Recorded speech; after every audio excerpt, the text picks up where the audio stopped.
بسم اللہ الرحمن الرحیم۔ اور ایام فاطمیہ پوری دنیا میں زور و شور کے ساتھ منائے جا رہے ہیں۔ شہزادی کا تذکرہ ایک سمندر کی طرح ہے، وہ ہم اور آپ اگر چاہیں بھی تو درک نہیں کر سکتے، اس لیے کہ فاطمہ کا مطلب ہی یہ ہے کہ جسے کوئی درک نہ کر سکے۔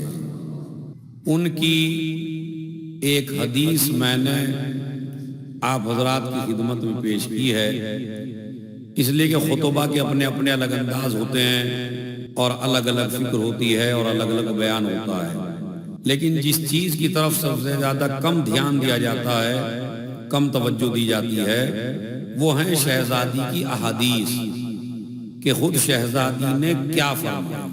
جب آپ کسی آدمی سے محبت کرتے ہیں اور کسی آدمی کو چاہتے ہیں اور کسی آدمی سے انس کرتے ہیں اور کسی آدمی کو آپ دل سے چاہتے ہیں تو سب سے پہلے آپ یہ دھیان میں رکھتے ہیں کہ کون سی بات وہ ہے جو اسے ناراض کر سکتی ہے اور کون سی بات وہ ہے جو اسے خوش کر سکتی ہے۔ میں توجہ چاہتا ہوں، ہم اور آپ اگر کسی سے محبت کرتے ہیں، ہمارا اور آپ کا اگر کوئی محبوب ہوتا ہے اور کسی سے ہمیں انس اور پیار اور محبت ہوتی ہے، یا میں آسان الفاظ کہوں تاکہ جوان لڑکے اور جلدی سمجھ سکیں، اگر آپ کو کسی سے عشق ہو جائے تو یہ لفظ عشق آپ کو سمجھا دے گا کہ آپ جو آپ کا معشوق ہے، جو آپ کا محبوب ہے، جس سے آپ کو پیار ہے، آپ وہ چیز اس کے سامنے کریں گے جو اسے پسند ہو، اور آپ وہ چیز نہیں کریں گے جو اسے ناپسند ہو۔ یہ حقیقت ہے یا نہیں ہے؟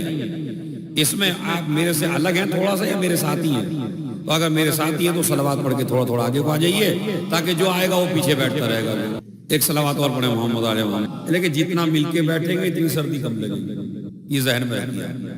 تو جس آدمی سے ہم محبت کرتے ہیں، مقدمہ اگر سمجھ میں آ گیا تو میرا موضوع ہے اصل میں تسبیح زہرا سلام اللہ علیہا، جو میں آپ سے وعدہ کر کے گیا تھا تو میں وعدہ نبھا رہا ہوں۔ تو موضوع کافی ٹف ہے، لیکن آپ اور ہم اگر ایک ساتھ چلتے رہیں گے تو انشاءاللہ یہ موضوع نسلوں تک آپ کے کام آئے گا اور میری ماں بہنوں کے بھی کام آئے گا، اس لیے کہ تسبیح زہرا سے ہمارا سابقہ ہر روز پڑتا ہے۔ تو لہٰذا اس کی کیفیت دیکھیے، اس کا طریقہ سمجھیے، اس کے فضائل دیکھیے، اس لیے کہ آج کے بعد، آج کی مجلس کے بعد جب جوان تسبیح پڑھے گا تو معرفت کے ساتھ پڑھے گا، اسے پتہ چلے گا میں کیا پڑھ رہا ہوں، میں کیا کہہ رہا ہوں اور اس کا شرف کیا ہے۔ تو ہم اور آپ اگر کسی دنیا دار سے محبت کرتے ہیں تو ہم یہ دیکھتے ہیں کہ یہ کس بات سے خوش ہوتا ہے اور کس بات سے ناراض ہوتا ہے۔ تو جب ایک عام محبوب کا یہ حال ہے تو اگر محبوب معصوم ہو، میں توجہ چاہتا ہوں، میں نے لفظ کہا ہے، علماء سے خصوصی توجہ چاہتا ہوں، اگر محبوب معصوم ہو تو پھر اس کی رضا کا اور اس کی پسند کا ہمیں خیال کرنا ہے یا نہیں کرنا ہے؟ تو اس کی پسند کا بھی ہمیں خیال کرنا ہے۔ اب سارے معصومین کو چھوڑ دیجئے، موضوع ہے ایام فاطمیہ کے حوالے سے۔ اب ہم شہزادی سے محبت کرتے ہیں، ہم ان سے پیار کرتے ہیں، ہم ان سے انس کر رکھتے ہیں، ہم ان سے حقیقی عشق کرتے ہیں، یہ ہماری محبت ہے اس بی بی کے ساتھ۔ ہمیں اپنی ماں سے، ہمیں اپنے باپ سے، ہمیں اپنے خانوادوں سے، ہمیں اپنے رشتہ داروں سے، ہمیں کسی سے اتنی محبت نہیں ہے کہ جتنی محبت ہمیں اس خاتون سے ہے، اس بی بی سے ہے، اس شہزادی سے ہے، اس خاتون جنت سے ہے، اس صدیقہ سے ہے، اس راضیہ سے ہے، اس مرضیہ سے ہے، اس طاہرہ سے ہے، اس بطول سے ہے، اس فاطمہ سے ہے، اس زہرا سے ہے۔ ہمیں بڑا انس ہے، بڑی محبت ہے۔ اب ہمیں یہ دیکھنا ہے کہ انہیں ہمیں ہدیہ دینا ہے، کیونکہ جس آدمی سے ہم محبت کرتے ہیں اسے ہم گفٹ دیتے ہیں، اسے ہم ہدیہ دیتے ہیں۔ تو اب یہ بتائیے کہ گفٹ میں آپ کون سی کوشش کریں گے؟ گفٹ وہ دیں گے جو آپ کو پسند ہو یا گفٹ وہ دینا چاہیں گے جو انہیں پسند ہو؟ بھائی توجہ چاہتا ہوں میں، دیکھیں مجلس جو ہے تھوڑا سا ٹف ہے اسے آپ ذہن میں اس طرح، اسی لیے میں بالکل ہلکا کرتا جا رہا ہوں اسے، کہ ایک ہدیہ دینا چاہتے ہیں آپ اپنے محبوب کو، تو وہ ہدیہ آپ کی پسند کا ہونا چاہیے یا ان کی پسند کا۔ اگر آپ کھانا بھی کسی مہمان کو کھلاتے ہیں تو کوشش یہ کرتے ہیں کہ کھانا مہمان کی پسند کا ہوگا، تو اب ہدیہ جو ہوگا، گفٹ جو ہوگا، وہ ہوگا محبوب کی پسند کا، وہ ہوگا شہزادی کی پسند کا۔ ہم ان کو ہدیہ دینا چاہتے ہیں تو ہدیہ اپنی پسند کا نہیں دینا چاہیے، ہمیں ہدیہ دینا چاہیے ان کی پسند کا۔ یہ الگ مسئلہ ہے کہ اگر میں اپنی پسند سے بھی دوں تو وہ قبول کرتے ہیں، اس لیے کہ جس طرح ہم ان کی تمناؤں کا اور آرزوؤں کا خیال کرتے ہیں، اسی طرح وہ بھی ہماری تمناؤں کا اور آرزوؤں کا خیال کرتی ہیں۔ تو ویسے تو آپ اپنی مرضی سے کچھ بھی ہدیہ دیجئے، اس لیے کہ ان کے یہاں ہدیے کی قیمت نہیں دیکھی جاتی، نیت کا خلوص دیکھا جاتا۔ ادھر نیت میں خلوص پیدا ہوا، ادھر انہوں نے ہدیے کو قبول کر لیا، اور اگر کروڑوں بھی دے دیے اور خلوص نہ ہو تو وہ شہزادی کے یہاں قبول نہیں ہے۔ تو اب یہاں دیکھیے، ایک تو ہے وہ جو میں نظر پیش کروں شہزادی کو، شیرمال پیش کروں، بریانی پیش کروں، نہاری اور خورمے پہ نیاز دلواؤں، اسی طرح حلوہ پکا کے نیاز دلواؤں، یہ ہدیہ وہ ہے جو میری پسند کا، توجہ چاہتا ہوں میں، مگر یہ قطعاً نہ سمجھیے کہ یہ غلط ہے، یہ بالکل صحیح ہے۔ جو مجھے اچھا لگا وہ میں نے اپنی شہزادی کے لیے کیا۔ کسی نے کہا قیمتی سے قیمتی تبرک ہو، کسی نے کہا قیمتی سے قیمتی شیرمال ہو، کسی نے کہا قیمتی سے قیمتی بریانی اچھی سی بنے، تو نظر میں آدمی دل کھول کے کرتا یا نہیں کرتا؟ خدا کی قسم، نظر کا بس ایک فائدہ یہ ہے، اور تو فائدے اور بیان ہوں گے بعد میں جب کبھی موضوع آئے گا، لیکن ایک فائدہ، نظر کرنی ضرور چاہیے، اس لیے کہ یہ نظر کنجوس کو بھی سخی بنا دیتی ہے۔ صلوات بھیج دیں محمد، بنا دیتی ہے۔ ایسا آدمی ہے جو پورے سال آپ کو پوچھتا نہیں ہے، مگر نظر کے لیے ضرور پوچھ لیتا ہے، سمجھ رہا ہے؟ تو کم اور بخیل جو ہوتا ہے وہ ملعون ہوتا ہے، تو نظر آپ کو ملعون ہونے سے بچا لیتی ہے، بات سمجھ رہے ہیں؟ لہذا یہ تو ایک بات تھی جو میں نے آپ کی، تو ایک تو ہے ہم اپنی طرف سے شہزادی کو ہدیہ پیش کریں، یہ سارے ہدیے آپ کے قبول ہیں اور آپ کو کرنے چاہیے ہیں، لیکن یہ ہدیہ ہماری اپنی پسند کا ہے، اور مولا اور شہزادی اسے قبول کرتے ہیں، مگر ایک کھانا وہ ہے، ایک ہدیہ وہ ہے کہ جس کو وہ خود کہہ دیں ہمیں یہ چاہیے۔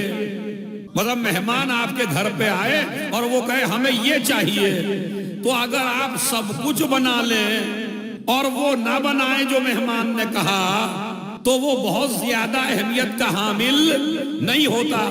بھائی یہ جو نظر و نیاز ہیں یہ ساری ہماری اپنی پسند ہیں اور انہیں اہل بیت قبول کرتے ہیں، مگر جب شہزادی سے پوچھا گیا کہ آپ کو کون سی چیز زیادہ پسند ہے، تو انہوں نے کہا مجھے قرآن کی تلاوت پسند ہے، مجھے قرآن کی تلاوت پسند ہے۔ تو اب شہزادی کو ہدیہ کون سا ہمیں دینا چاہیے؟ تلاوت جب کرے گا جب قرآن پڑھا ہو۔ تو آج کا یہ میرا میسج ہے جو اس چینل کے ذریعے کلپ بنا کے پوری دنیا میں جانا چاہیے کہ نظر و نیاز کرو، بریانی بناؤ، خورمے بناؤ، شیرمال بانٹو، کائنات کی ہر چیز تبرک میں تقسیم کرو، مگر یہ وہ ہدیہ ہے جو ہم آل محمد کو اپنی پسند کا دے رہے ہیں، ان کی پسند کا جو ہدیہ ہے وہ ہے قرآن مجید۔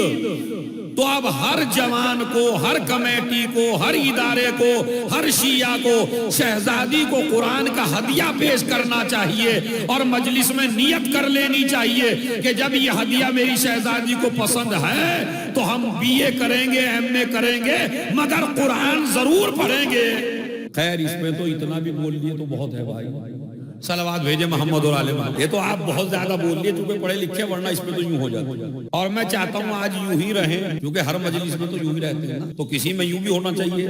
تو تو خیر آپ سنیے دل سے، داد واد کا کوئی مسئلہ نہیں ہے، آپ بالکل خاموشی سے بھی سنیں گے تو میں اتنی دیر پڑھوں گا جتنی دیر مجھے پڑھنا ہے، اور وہ میں میسیج آپ کو دے کے جاؤں گا۔ تو اگر شہزادی کو ہدیہ دینا چاہتے ہو تو ہر جوان کو قرآن پڑھنا چاہیے اور قرآن کا ہدیہ پیش کرنا چاہیے۔ تو جو جوان نہیں پڑھا، 40 سال کا ہے نہیں پڑھا تو پڑھے، 50 سال کا ہے تو پڑھے، 100 سال کا ہے تو پڑھے۔ ارے جناب شرم آتی ہے، اب تو 60 سال کے ہو گئے اب قرآن پڑھیں گے؟ ارے کمال ہے بھائی، فتنہ بولتے شرم نہیں آتی، قوم کو لڑاتے شرم نہیں آتی، غیبت اور حسد کرتے شرم نہیں آتی، ساری شرم رکھی ہے قرآن کریم میں۔ کیوں نہیں پڑھ سکتے بھائی؟ اگر آپ کے علاقے میں عالم موجود ہے تو عالم سے قرآن جا کے پڑھیے، کون سی شرم کی بات ہے اس میں؟ اما عالم بن کے مریے، جاہل مت مریے، عالم بن کے مریے۔ اس لیے کہ اگر قرآن شروع بھی کیا مثلا اور بیچ میں مر گئے تو کم سے کم آدھا تو پڑھ لیا بھائی، آدھا تو پڑھ ہی لیا، آدھے جنت کے تو درجے ملی گئے۔ اس لیے کہ جنت میں جانے کی 2 اساسی شرطیں ہیں۔ دیکھیں جنت میں داخلہ ملے گا حب فاطمہ سے، اور جنت کے درجے بڑھیں گے قرآن سے۔ یہ روایت ہے باقاعدہ کہ جنت میں اتنی درجات ہیں جتنی قرآن میں آیتیں ہیں۔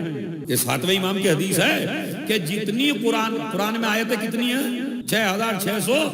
تو جنت کے درجے کتنے ہیں؟ ہاں یہ جو راجدھانی کا ہے، یہ فرسٹ میں جو بیٹھتے ہیں آپ، تو یہ کچھ بھی نہیں ہے۔ اب دیکھیں جنت کے درجے کتنے ہیں؟ 6600۔ ایک آیت پڑھیے 1 درجہ، 2 آیت پڑھیے 2 درجہ، 3 آیت پڑھیے 3 درجہ۔ تو اگر پورا پڑھ لیجئے تو بالکل فرسٹ ایسی آپ کو ملے گا وہاں، سمجھ رہے؟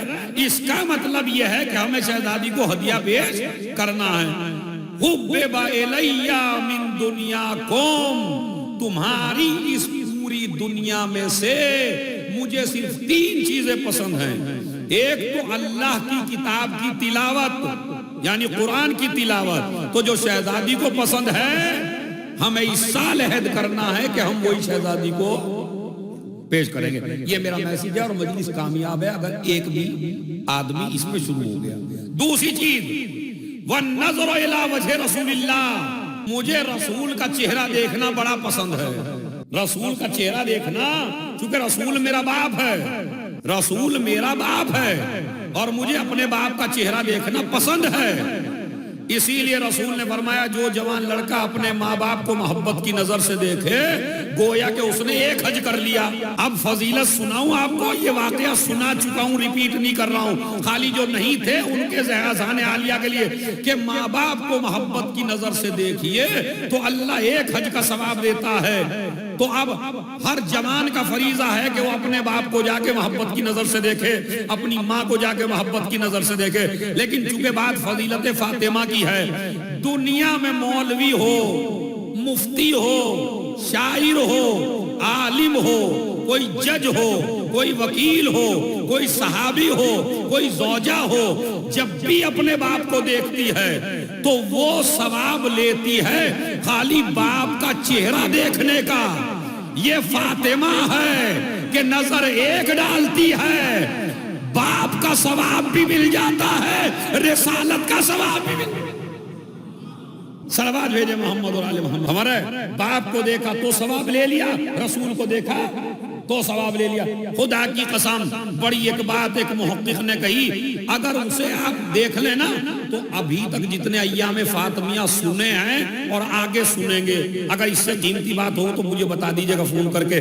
پتا ہو محقق کیا کہتا ہے؟ آپ بادشاہوں کی تاریخ پڑھ لیجئے، مگر بادشاہوں کے خاندان میں بھی ایک ہی بادشاہ ہوتا ہے ایک وقت میں۔ ارے خدا کی قسم بھائی ہے، اب اس سے بڑی فضیلت کیا سناؤں میں آپ کو؟ بادشاہوں کے خاندان میں بھی ایک وقت میں ایک ہی بادشاہ ہوتا ہے کہ جس کے سر پہ تاج ہوتا ہے۔ آپ نے کہیں دیکھا کہ ایک گھر میں جو بادشاہ کا خاندان ہے، جو تاج بادشاہ کے سر پہ ہے وہ بیٹے کے سر پہ نہیں ہے، جو بیٹے کے سر پہ ہے وہ بیٹی کے سر پہ نہیں ہے۔ کروڑوں سلام ہو بیت فاطمہ پر کہ یہ ایسا گھر ہے کہ جس کے گھر میں 5 افراد ہیں تو پانچوں کے سر پہ تاج رکھا، پانچوں کے سر پہ تاج ہے، پانچوں سردار ہیں، باپ نبیوں کا سردار، شوہر ولیوں کا سردار،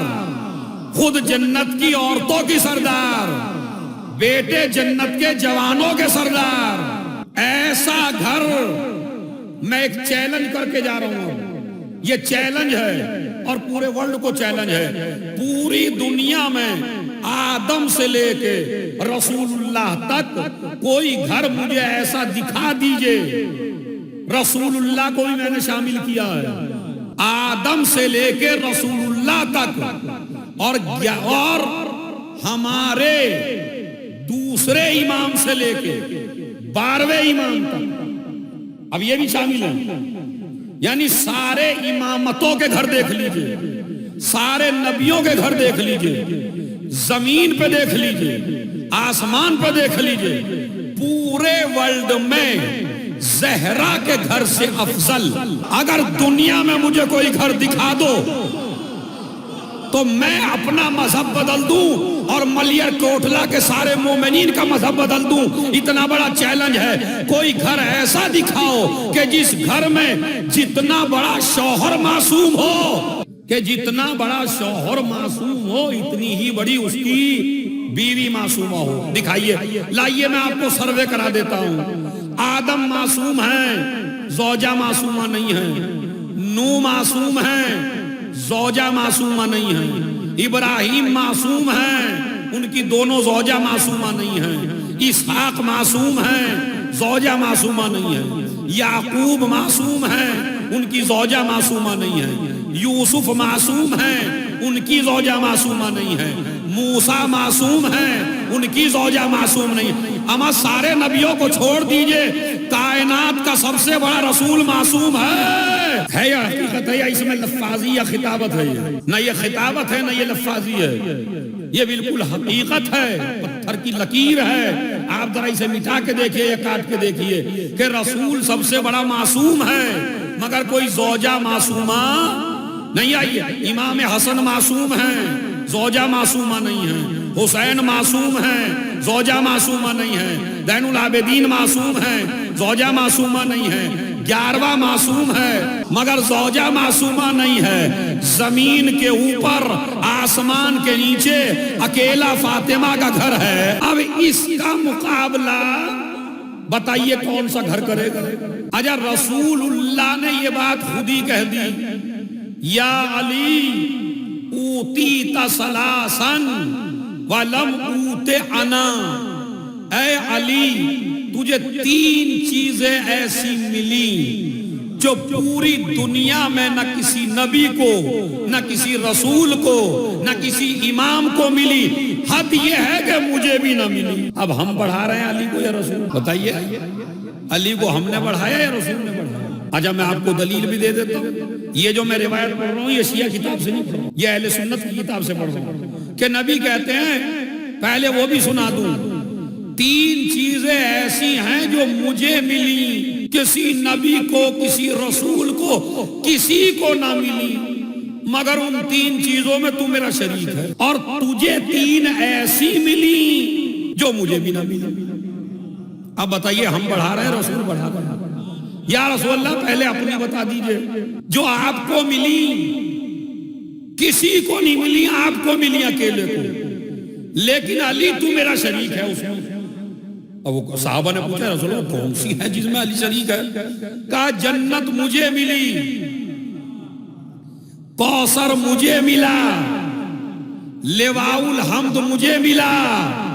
لواء الحمد کا مطلب ہے جو محشر میں ایک علم ہوگا جس کے پھریرے کے نیچے پوری کائنات ہوگی، جو بدعت کہہ رہے ہیں وہ بھی ہوں گے، جن کو علم سے چڑ ہے وہ بھی پھریرے کے نیچے آنا تو پڑے گا۔ اللہ نے اسی لیے کہا جس چیز سے چڑ ہے اگر اسی کے نیچے نہ لے کے آیا میں، کہتے ہیں ہر پھریرا مشرق سے مغرب تک ہوگا، اور اسے کہتے ہیں لواء الحمد۔ کیا کہتے ہیں اس کو؟ علم کو۔ اس علم کا نام بھی یاد کر لیجئے، یہاں کے علم کا تو ہے یاد آپ کو، اس علم کا نام جو محشر میں اٹھے گا وہ ہے لواء الحمد. تو یہ لواء الحمد رسول کا علم ہے جو محشر میں اٹھے گا. تو جنت مجھے ملی، کوثر مجھے ملا، لواء الحمد مجھے ملا، یہ کسی نبی کو نہ ملا. مگر تو میرا شریک ہے، جنت میری ہے، بٹے گی تیرے ہاتھ سے. ارے بھائی ہے، جنت میری ہے، بٹے گا تو، کوثر میرا ہے، پلائے گا تو، علم